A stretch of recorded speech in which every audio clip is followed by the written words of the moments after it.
नमस्कार, आप देख रहे हैं प्राइम टाइम डिबेट और आपके साथ मैं हूं राजेंद्र देव। 22, 23, 24 और 25 फरवरी को मैंने ही आपके सामने एक समस्या रखी, धोखाधड़ी का एक किस्सा सुनाया था। नाम था शिक्षा संस्थान और धोखा। ये पीछे हमारे जो छात्रा दिखाई दे रही है, इसके साथ जबरदस्त फर्जीवाड़ा किया गया और इसके तमाम साथियों के साथ।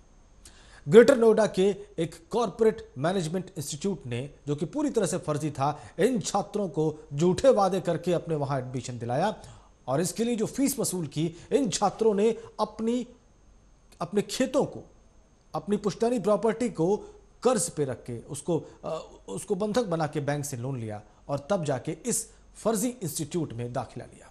जब उन्हें होश आया तब तक बहुत देर हो गई थी। जब तक उन्हें फर्जीवाड़े का पता चलता तब तक बहुत देर हो चुकी थी। बहरहाल, जब यह विषय हमें पता चला तो हमने ये पूरा विषय अपने दर्शकों के सामने रखा। आज मैं फिर से वही कहानी लेके आया हूं, क्योंकि वो कहानी आगे बढ़ चुकी है। क्योंकि हमने देखा है कि ये छात्र और छात्राएं पिछले दिनों अनशन पर बैठे थे और अभी भी अनशन पर बैठे हुए हैं। उत्तर प्रदेश शासन ने वादा किया था कि वो उनको इनकी समस्या से मुक्ति दिलाएगा, लेकिन आज तक वो मुक्ति मिली नहीं है। क्या कोरा आश्वासन ही काफी है? क्या इनका संघर्ष बेकार जाएगा? यह सवाल आपके सामने खड़ा है, हमारे सामने खड़ा है। तो इससे पहले कि मैं पूरी घटना बताऊं आपको जो पिछले 2-3 दिनों में घटी है, यह रिपोर्ट देखिए। शिक्षा संस्थान और धोखा। जी हां, कुछ ऐसा ही हो रहा है ग्रेटर नोएडा के कॉर्पोरेट संस्थान में।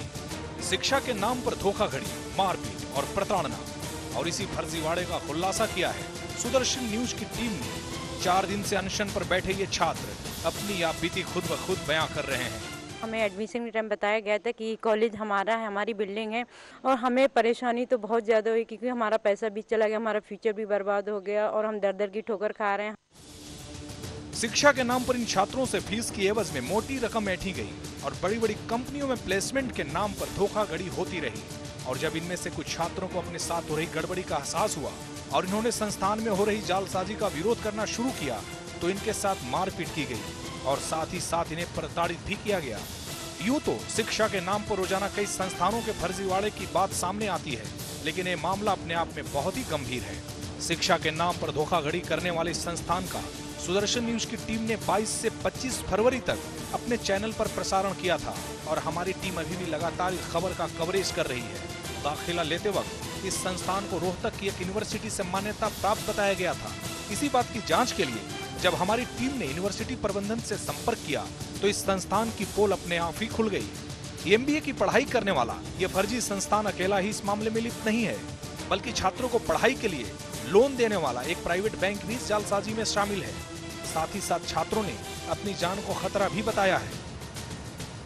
सर, मुझे ऐसा लग रहा है कि मेरी जान को भी खतरा है, मुझे मारा भी जा सकता है क्योंकि यहाँ के जितने भी लोकल इंस्टीट्यूट वगैरह तो इंस्टीट्यूट भी सामने आ रहे हैं, क्योंकि एक यहाँ पे इंस्टीट्यूट फर्जी वाला नहीं है, यहाँ पे 1000 ऐसे इंस्टीट्यूट हैं जो वो फर्जी हैं। 2 सालों से जिला प्रशासन से लेकर मुख्यमंत्री अखिलेश यादव से गुहार लगाने के बावजूद भी इन छात्रों को आज भी इंसाफ नहीं मिल पाया है और आज भी इंसाफ की लड़ाई लड़ने के लिए 4 दिन से ये आमरण अनशन पर बैठे हैं। पहले से ही प्रदेश में ध्वस्त कानून व्यवस्था और जगह जगह पर हो रहे अपराध ने सरकार की नाक में दम करके रखा है और अब इस फर्जी शिक्षा संस्थान मामले पर सरकार को जल्द से जल्द कार्रवाई करनी होगी, नहीं तो उत्तर प्रदेश को उत्तम प्रदेश बनाने का दावा करने वाले मुख्यमंत्री को इस मामले पर मुंह की खानी पड़ सकती है। सुदर्शन न्यूज के लिए प्रदीप राघव की रिपोर्ट। कल रात को अनशन पर बैठे इन छात्र छात्राओं को उठाकर पुलिस ये कहकर ले गई कि आपका हेल्थ चेकअप करना है। हेल्थ चेकअप की आवश्यकता इस वजह से पड़ गई क्योंकि इन छात्रों को जब कोई तरीका नहीं सूझा तो ये आमरण अनशन पर बैठ गए। आमरण अनशन पर बैठने के बाद प्रशासन को ऐसा लग रहा है कि कुछ होश आ रहा है।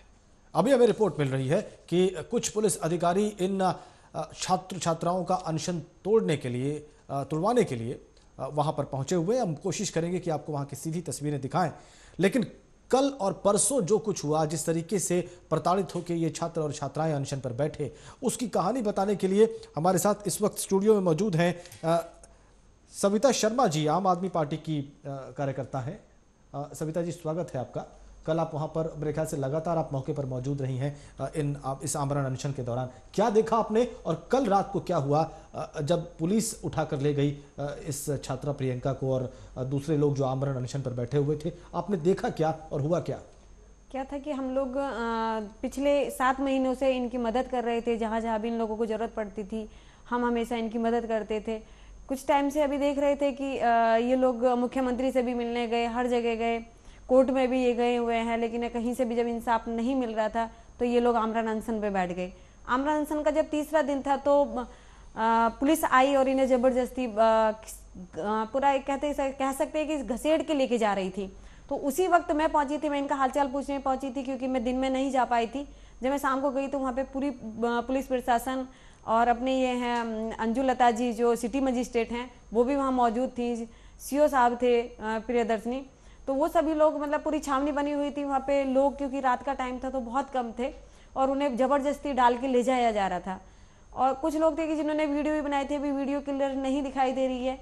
मीडिया ये जो सिटी मजिस्ट्रेट है ये कह रहे हैं कि इनका हेल्थ चेक कराने लेके जा रहे हैं, जबकि बच्चे बिल्कुल स्वस्थ है। आज चौथा दिन है, इन्हें कोई प्रॉब्लम नहीं है, लेकिन उसके बाद भी इस तरह से इनके साथ धोखाधड़ी किया जा रहा है और ना इन्हें लग रहा है कि इंसाफ मिलने वाला नहीं है क्योंकि जिस तरह के जो हालात लोग आमरण अनशन पे वहां पे बैठे हुए हैं। ये इन्हें आज चौथा दिन है, चौथा दिन बीतने वाला है। आप देख रहे हैं कि लगभग 9:30 बज रहे हैं, लेकिन अभी तक इनकी किसी ने सुनी नहीं है। अभी भी अगर यहाँ पे कुछ पुलिस प्रशासन आया है और वो जबरदस्ती आमरण जो इनका अनशन है उसे तोड़वाने की कोशिश कर रहा है, जबकि वो बच्चे नहीं तोड़ना चाहते। उनकी ये मांग है कि हमारा पैसा दिया जाए, जो हमारा 1.5 साल खर्च हुआ है, बेकार हुआ है, उसकी भरपाई कैसे की जाए। जबकि आज की डेट में एक इंसान की अगर एक पल भी चला जाता है वेस्ट तो वो सोचे कि जीवन में दोबारा लौट के नहीं आता है। अब इनका 1.5 साल खराब हो गया है, इसकी जिम्मेवारी किसकी है? बिल्कुल, ये विषय हमने खुद उठाया था। मैं खुद इस लगातार स्टोरी को ट्रैक कर रहा हूं सविता जी, और मैंने ये पाया कि पूरे उत्तर प्रदेश शासन में अखिलेश यादव से लगाए राम आश्रय कुशवाहा जी ने उसी कैंपेन के दौरान हमारे ही कार्यक्रम में यह आश्वासन दिया था कि मैं खुद व्यक्तिगत रूप से रुचि ले रहा हूं, इन बच्चों का पैसा इनको वापस मिलना चाहिए, बल्कि उस पर ब्याज भी मिलना चाहिए इतने दिनों तक जो इन लोगों के पास रहा। इसके अलावा इस फर्जी इंस्टीट्यूट पर कार्रवाई करनी चाहिए और जो लोग भी अपराधी हैं उनको सलाखों के पीछे होना चाहिए। लेकिन आप देखिए कि 24 और 25 फरवरी से लगाए आज 7 मार्च की तारीख तक हमने कोई भी कंक्रीट एक्शन, कोई ठोस कार्रवाई होते हुए नहीं देखी है। यह सवाल उत्तर प्रदेश शासन के सामने खड़ा है। वैसे ठीक इसी वक्त जब यह कार्यक्रम यहां चल रहा है, हमें रिपोर्ट मिल रही है कि जहां पर आमरण अनशन हो रहा है वहां पर पुलिस के अधिकारी पहुंचे हैं और वो आग्रह कर रहे हैं इन छात्र छात्राओं से कि वो अपना अनशन तोड़ दें। हम कोशिश करेंगे कि वहां पर मौजूद छात्र छात्राओं से आपकी बात कराएं, आपको दिखाएं कि वो क्या किस स्थिति में है वहां पर और क्या उनसे पुलिस अधिकारी कह रहे हैं। हम सविता जी से भी बात करेंगे, हम उत्तर प्रदेश शासन के मंत्री से भी बात करने की कोशिश करेंगे इस छोटे से ब्रेक के बाद।